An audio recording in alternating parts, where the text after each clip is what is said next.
একটি ফসফরাস অণুতে কতটি নিউট্রন আছে? অর্থাৎ ফসফরাস অণুর মোট নিউট্রন সংখ্যা আমার বের করতে হবে। তো আমরা ফসফরাস অণুর তো পরে যাব, আগে পরমাণুটা দেখি। আমরা জানি ফসফরাস এর প্রতীক হলো পি। এখানে আমার ভর সংখ্যা ৩১, ফসফরাসের প্রোটন সংখ্যা ১৫। তাহলে একটা ফসফরাসের নিউট্রন সংখ্যা কত বলো?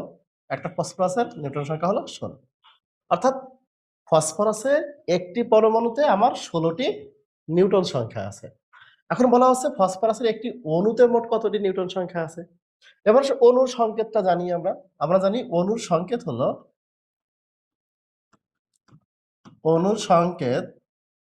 P4। ফসফরাসের অণুর সংকেত P4। অর্থাৎ ফসফরাসের একটি অণুতে ৪টা পরমাণু আছে।